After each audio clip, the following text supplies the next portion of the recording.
In 1966, the Vietnam War was growing bigger and more dangerous every day. American troops were being sent deep into places they had never seen before. Hot jungles, endless rice fields, and small villages filled with hidden dangers. The enemy was smart, experienced, and ready to fight. One of the bloodiest battles of that year started with a simple mission: find and destroy the enemy forces hiding in Quang Ngai province. But what the U.S. Marines and South Vietnamese soldiers didn't know was this: they were about to walk straight into a deadly trap. In the next few days, these men would face one of the toughest fights of their lives. They would land under heavy fire, battle through bunkers and trenches, and call in everything they had: helicopters, napalm, and artillery, just to survive. Some would not make it home. Others would never forget the horror they saw. This is the story of Operation Utah, a brutal and bloody fight that showed just how hard the Vietnam War would really be. What happens when you send some of the best soldiers in the world into a battlefield they don't fully understand, against an enemy that's ready for them? Before we dive into this intense story, make sure you subscribe to our channel. We bring you powerful, true stories from history, the battles, the bravery, and the lessons we must never forget. Hit that subscribe button now, and let's step into the heart of Operation Utah. In early 1966, the war in Vietnam was changing fast. The enemy, called the Viet Cong, was growing stronger in many parts of South Vietnam. They were not just small groups hiding in the jungle anymore. Now full enemy regiments, groups of hundreds of trained fighters, were moving into important areas. One of those areas was Quang Ngai province. This part of Vietnam had mountains, thick forests, and small villages where the Viet Cong could hide and launch attacks. U.S. military leaders received reports that a powerful enemy force, the 1st Viet Cong Regiment, had moved into the region. This unit was known for being tough, experienced, and well-organized. If they were allowed to stay, they could control the whole province and threaten key cities and bases nearby. American commanders knew they had to act quickly. If they didn't, the Viet Cong would dig in deeper and become much harder to remove. The plan was simple on paper: send in the 2nd Battalion, 7th Marines, and the 3rd Battalion, 1st Marines, together with South Vietnamese soldiers from the 21st ARVN Division. They would land by helicopter, sweep through the area, and destroy the enemy forces before they could grow stronger. But there were big risks. The terrain was difficult: muddy rice fields, thick forests, and small hills that were easy for the enemy to defend. The Viet Cong knew the land better than anyone. They could set traps, hide in tunnels, and attack from cover. Even with helicopters, artillery, and air support, the mission would not be easy. The Marines and ARVN soldiers would have to fight hard, and they would need to be ready for anything. Still, the leaders believed in their plan. They thought speed and surprise would give them the upper hand. If they could hit the Viet Cong fast enough, they might break them before they could fight back. Nobody knew it yet, but Operation Utah would turn into a fierce, bloody battle. The enemy was waiting, and they were ready to fight harder than anyone expected. Once the decision was made to attack, the planning for Operation Utah moved fast. American commanders knew they had to strike quickly before the Viet Cong could get stronger or slip away. The plan was to use helicopters to land Marines and ARVN soldiers close to enemy positions. This way, the troops could hit the Viet Cong hard and fast, catching them by surprise. Helicopters would be key. Without them, the soldiers would have to move slowly across the tough ground, giving the enemy time to prepare. Artillery bases were set up nearby to support the attack. Airplanes and helicopter gunships were also made ready, armed with bombs, rockets, and machine guns. If the ground troops got pinned down, they could call for airstrikes to blast open a path forward. The Marines chosen for the mission were experienced and tough: the 2nd Battalion, 7th Marines, and 3rd Battalion. 1st Marines had trained for missions like this. The South Vietnamese 21st ARVN Division would fight alongside them, giving the operation more strength. Still, there were dangers they could not ignore. The land was flat and open in some places, like the rice paddies, but thick with trees and brush in others. The Viet Cong could easily hide, ambush the landing zones, or set deadly traps. There was also a risk of bad weather. Rain and fog could ground helicopters and slow down reinforcements. But the commanders believed the element of surprise was on their side. If the Marines and ARVN could hit fast enough, they could smash the 1st Viet Cong regiment before it had a chance to dig in deeper. Everyone knew the mission would be dangerous, but they believed it was a risk worth taking. The stage was set. The battle for Quang Ngai was about to begin. On the morning of March 4th, 1966, the sky was gray and heavy with mist. The first helicopters lifted off, carrying Marines and ARVN soldiers toward the landing zones. Below them stretched miles of green rice paddies, scattered villages, and patches of jungle. At first, everything seemed quiet, but as the helicopters came closer to the ground, the silence broke. Machine guns opened up from hidden positions. Mortar shells started falling all around the landing zones. The Viet Cong were not surprised. They were ready, and they had set a deadly trap. As the Marines jumped from the helicopters into the wet, muddy fields, bullets ripped through the air. Some men were hit before they even touched the ground. Others scrambled for cover behind small dikes and flooded rice paddies. It was chaos. Radio calls for help filled the airwaves. Leaders shouted orders to move, but the enemy fire was thick and deadly. The Viet Cong had dug in strong. They used hidden bunkers, trenches, and tree lines to fire on the Americans and South Vietnamese from every direction. It wasn't just random attacks. It was a well-planned ambush. The Marines quickly realized they couldn't stay in the open. They had to push forward toward the villages and tree lines, even though it meant moving into even heavier fire. Helicopter gunships swooped in low, spraying bullets and rockets into enemy positions. Fighter jets dropped bombs and napalm to try and break the enemy lines. Artillery shells whistled overhead, pounding suspected bunkers. Even with all that firepower, the Viet Cong kept fighting. They would pop up from spider holes, shoot, and then disappear underground. Some bunkers were so strong that even direct hits from rockets barely damaged them.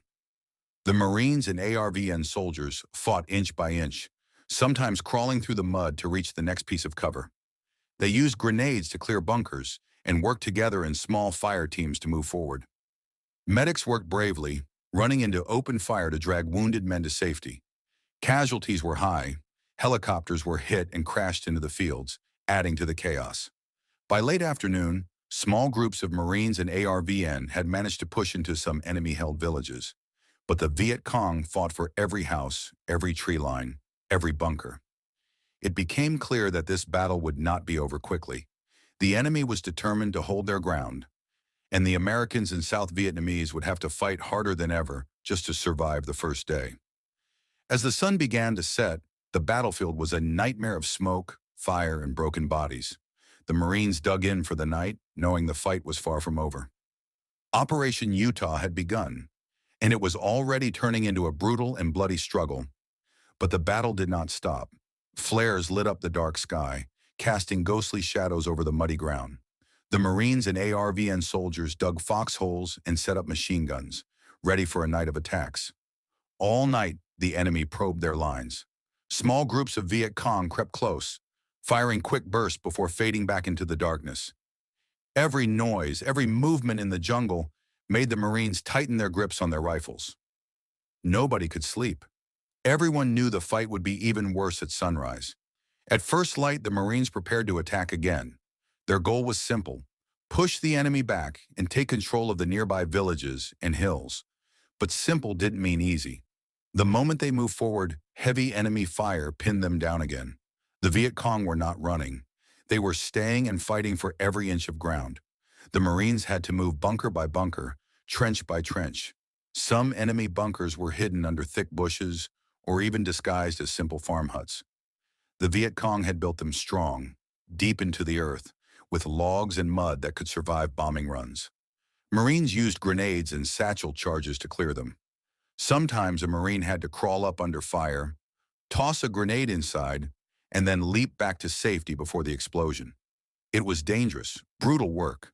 In many places, the fighting was so close that it came down to hand-to-hand combat. Marines would storm a bunker only to find Viet Cong fighters inside, waiting with rifles, pistols, or knives. There was no room for mistakes. Helicopter gunships and fighter jets flew overhead almost non-stop. They fired rockets, dropped bombs, and poured machine gun fire into enemy positions. The sound of explosions and gunfire never stopped. Sometimes the smoke was so thick it was hard to see more than a few feet ahead. Still, the Viet Cong kept fighting. They had set up fallback positions, layers of defense, so even if one bunker fell, others were ready behind it. Marines called in artillery strikes to blast these hidden bunkers. The ground shook with each impact. Trees splintered, dirt flew into the air, and the smell of gunpowder filled the fields. Despite the heavy firepower, progress was slow. The enemy was well trained and used the land to their advantage. A small group of fighters could tie down an entire Marine company for hours. Medics became heroes during these battles. Under fire, they rushed into the open to treat the wounded. They dragged men back to safety, patched up wounds, and tried to keep their brothers alive long enough to get evacuated. Even the helicopters bringing supplies and evacuating the wounded were under constant fire. Pilots risked everything, flying low over enemy positions to reach trapped units. Some helicopters were shot down, crashing into the mud and fire below. By the second day, the Marines had begun to clear some of the villages. Bunker after bunker fell, often after fierce grenade fights. Small victories were paid for with heavy losses. It wasn't just about firepower. It was about courage. Marines fought through exhaustion, pain, and fear. They refused to give up, even when the odds seemed against them. The ARVN soldiers fought bravely too, standing shoulder to shoulder with the Americans. They cleared houses, defended flanks, and helped push forward against the stubborn enemy defenses. As more troops joined the battle, the momentum slowly began to shift. The Viet Cong were tough, but they were losing fighters fast. Some started pulling back into the deeper jungle, leaving behind their dead and wounded. But the victory came at a high cost. Bodies lay across the fields. Helicopters burned in the rice paddies. The ground was torn apart by craters and shattered trees. The Marines were battered but not broken. They had fought through some of the hardest, bloodiest fighting yet seen in the war. And Operation Utah was not over yet. There were still more enemy positions to clear, and even more danger waiting beyond the next village. The Marines and ARVN soldiers prepared to keep pushing forward, knowing that every step ahead would be paid for in blood and sweat. The battle for Quang Ngai was far from finished. As the second night of Operation Utah began, the battlefield was quiet, but it was not peaceful. Smoke still hung in the air. Flares rose into the sky, lighting up the broken rice fields and shattered villages.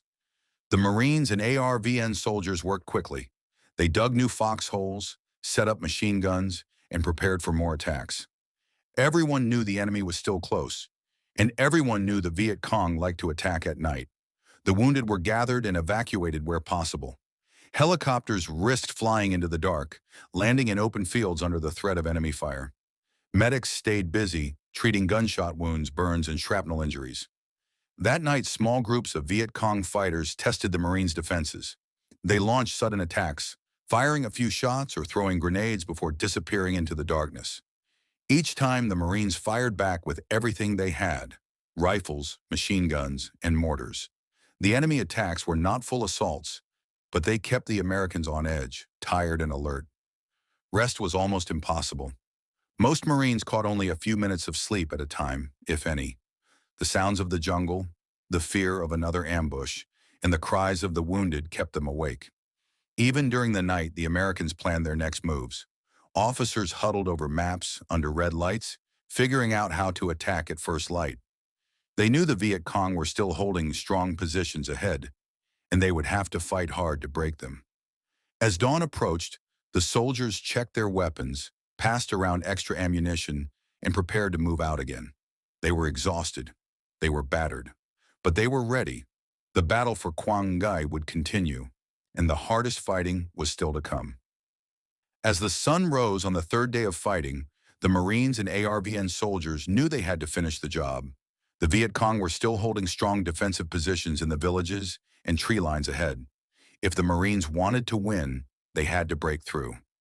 At first light, the attacks began again.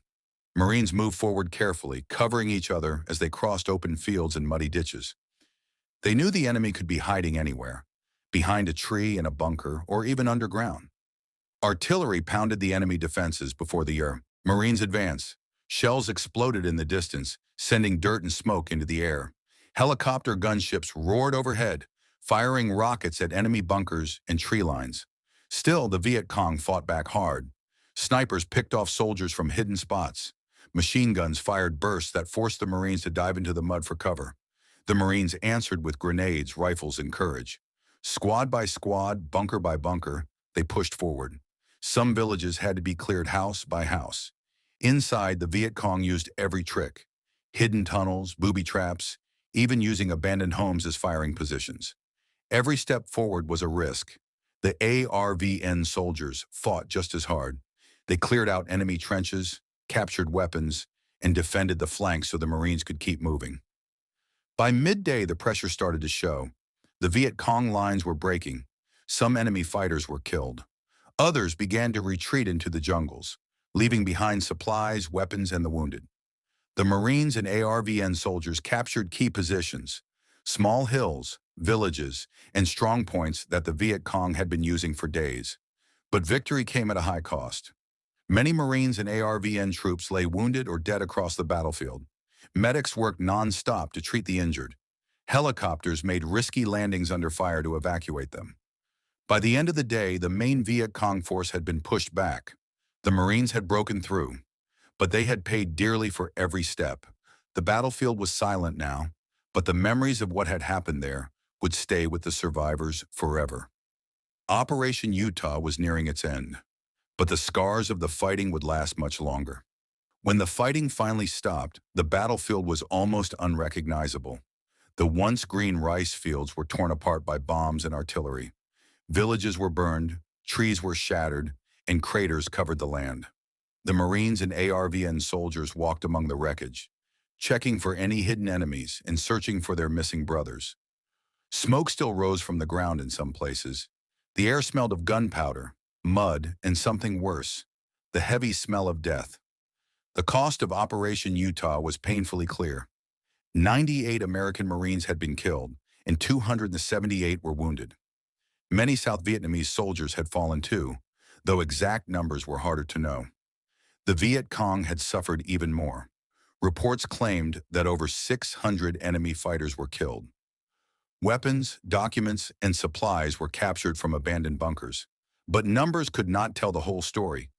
Each lost Marine and ARVN soldier was a son, a brother, a friend. Their sacrifices weighed heavily on those who survived. Commanders called Operation Utah a success.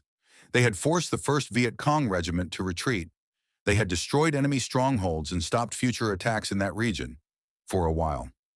Still, the battle showed something important. The Viet Cong were strong, smart, and willing to fight to the death.